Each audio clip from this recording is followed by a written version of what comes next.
bonjour à tous, je suis ravie d'être parmi vous. Je félicite vivement tous les organisateurs de l'association HIDAP pour la tenue de cette première journée et je les remercie surtout pour l'invitation. Nous allons parler aujourd'hui d'un sujet très pratique que vous rencontrez lors d'une coloscopie et nous allons essayer de voir comment faire, comment prendre en charge une iléite de découverte fortuite. Justement, c'est après une coloscopie que l'on va se retrouver donc face à cette situation. On va retrouver des lésions au niveau de l'iléon, soit des lésions sans perte de substance, telles que l'érythème, l'œdème, ou bien des lésions nodulaires. Et parfois, nous allons trouver des lésions avec une perte de substance, une érosion, ulcération aftoïde, ou bien carrément des ulcérations un peu plus creusantes. Et cette situation sera problématique pour le gastro-entérologue qui va trouver ces lésions alors qu'il n'était pas parti pour chercher une atteinte iléale, et pour le patient qui va donc découvrir ces lésions. Nous allons donc, en fonction du contexte du patient, voir quelles sont les étiologies de cette iléite, et surtout, notre premier réflexe, c'est d'essayer de voir quels sont les arguments qui vont permettre d'évoquer une maladie de Crohn et quelle exploration et quel traitement qui va s'en suivre. Plusieurs présentations cliniques on va donc discuter plusieurs présentations cliniques pour expliquer la variété de ces tableaux de ces patients.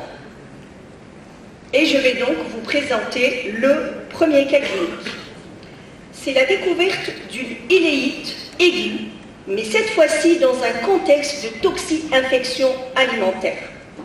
C'est un patient âgé de 55 ans qui se présente aux urgences avec douleur depuis 72 heures, douleur de la fosse iliaque droite, selle dure, molle, 4 fois par jour, épisode fébrile, une biologie, une CRP à 20 mg, et quand on fait une échographie ou un scanner, on trouve des signes d'iléite. Quelle est la définition de l'iléite aiguë? Eh bien, c'est un patient qui va se présenter avec des douleurs de la fosse iliaque droite. On peut avoir, oui ou non, de la fièvre, on peut avoir, oui ou non, de la douleur, de la diarrhée. Mais le fait d'avoir de la diarrhée, de la douleur qui persiste, ça nous amène à faire une échographie. Et c'est là où on va parler donc du diagnostic. On va trouver des signes d'épaississement et donc des signes d'iléite radiologique. Et bien entendu, si on parle d'iléite aiguë, ça veut dire que les symptômes, ils n'évoluent pas plus de 7 à 10 jours. Les signes radiologiques, donc c'est l'épaississement, pour ceux qui font, c'est facile à retrouver, épaississement de la dernière anse iléale et des signes indirects tels que adénopathie. Que ça soit l'échographie et parfois, surtout quand on va dans les cliniques, on va vite vers le scanner, on va trouver ces signes, ça va affoler le malade et il va vite demander une échographie parce qu'on lui dit tu as une iléite inflammatoire, tu as une iléite terminale, ça peut être un début de maladie de Crohn. Alors, quelles sont les iléites aiguës? Quelles sont les étiologies des iléites aiguës?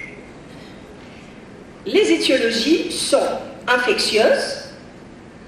On évoquera inflammatoire, ça peut être un début de maladie de Crohn, des diagnostics très précoces.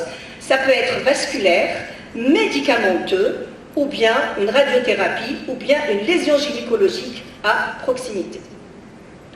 Les causes d'iléite aiguë dans ce travail espagnol montrent très bien que l'étiologie infectieuse représente un tiers des cas. Ensuite, c'est l'étiologie idiopathie et 10% à 12% de maladies de Crohn.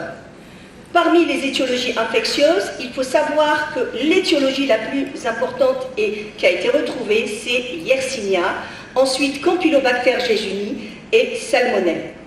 Et dans ce travail espagnol, on nous dit qu'il vaut mieux faire des coprocultures pour avoir le germe, essayer de traiter.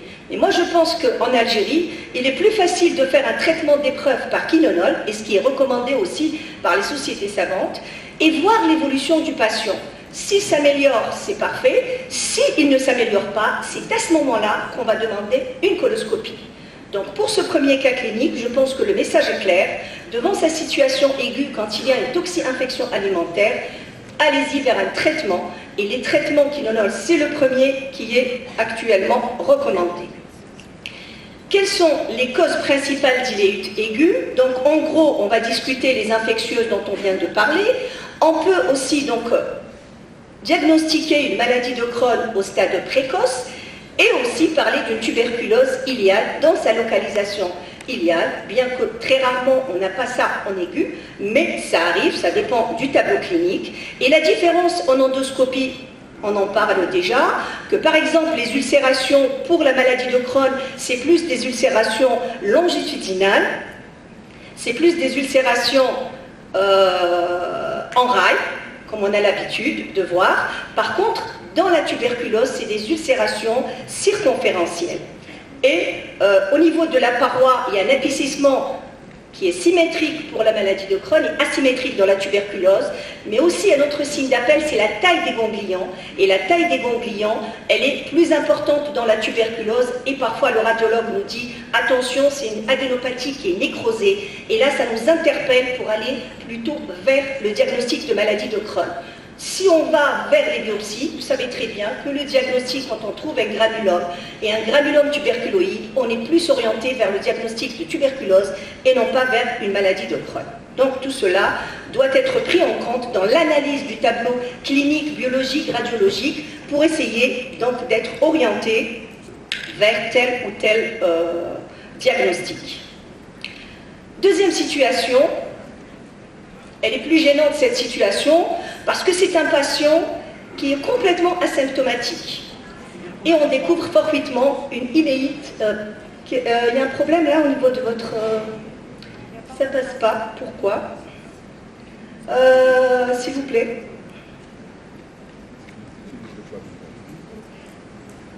Nous qui voulions gagner du temps, il n'est pas là? Utilise le clavier, gamin. Comment? Utilise le clavier. Mais là, chez moi, c'est la bonne plaque. Non, c'est bloqué. Oui, oui, je vois. Parce qu'il ne m'a pas mis en... S'il vous plaît. Il n'a pas mis en diaporama, et donc dès qu'on touche, ça bouge. Alors, le deuxième cas, c'est une découverte fortuite, donc chez un patient qui est complètement asymptomatique. Essayez de mettre en diaporama, s'il te plaît, comme ça bouge pas. Donc, Amine, 45 ans.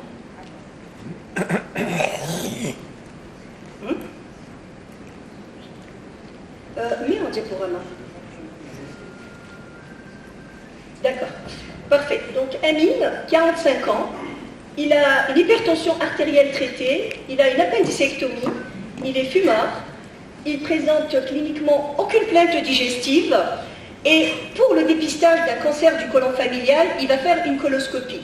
En faisant la coloscopie, on ne trouve pas de polype, mais par contre, on trouve une découverte de quelques ulcérations, aftoïdes, iléales et quelques plages d'érythème. Et donc, cette situation donc, nous interpelle. On est parti chercher les polypes, on trouve une iléite. Est-ce que les lésions iléales, ces lésions iléales découvertes sont-elles significatives? S'agit-il d'une maladie de Crohn débutante? Faut-il instaurer un suivi et encore peut-être un traitement? Quelles sont les étiologies quand on découvre ces lésions chez des patients qui sont strictement asymptomatiques? Il faut toujours revenir à l'interrogatoire et poser la question: avez-vous consommé des anti-inflammatoires non stéroïdiens? Vous savez très bien que de très nombreuses publications ont montré que les INS, ils ne donnent pas que des lésions au niveau du tube supérieur, du tube digestif supérieur, estomac, etc. Mais c'est surtout les duodénum et c'est surtout au niveau, chez certains patients, ils ont des lésions au niveau du grêle distal. La prise d'INS est un élément important à rechercher à l'anamnèse lors de la découverte d'une iléite chez un patient asymptomatique. Et ça, donc c'est un message. On revient chez le patient, on refait l'interrogatoire et des fois, on trouve des INS. Il y a peu d'études qui ont évalué le devenir de patients asymptomatiques et ce travail m'a paru intéressant. En effet, 93 patients, dont 31, la moitié, un tiers avaient des lésions persistantes et on voit qu'au contrôle sur 30 mois, quand les ulcérations persistent, il y a un risque de développer une maladie de Crohn, mais regardez, l'incidence est très faible. Quand le patient est asymptomatique, même si on trouve des lésions, on ne va pas penser directement à la maladie de Crohn, et c'est ça un peu le message de ce cas clinique. cas clinique, c'est la découverte fortuite d'une iléite terminale, toujours chez un patient. Par contre, ce patient, il est symptomatique. Tout à l'heure, il était asymptomatique, mais là, il a des symptômes, peut-être, de syndrome de l'intestin irritable.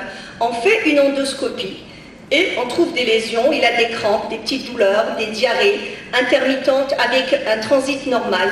Il n'a pas de plainte nocturne, il n'a pas de perte de poids, il n'a pas de syndrome inflammatoire, il n'a pas d'anémie. Et dans cette situation, le suivi de ces patients dans ce travail montre que quand on est... Qu'est-ce qui se passe? Montre que quand on est symptomatique, 60% des patients peuvent évoluer vers la maladie de Crohn. Ça veut dire que ici le message, c'est que quand un patient il a des symptômes, même si au départ en apparence c'est des symptômes mineurs de syndrome de l'intestin irritable, mais si l'on trouve des ulcérations au niveau de l'iléon, il faut se dire attention, c'est peut-être un patient qui va évoluer vers la maladie de Crohn.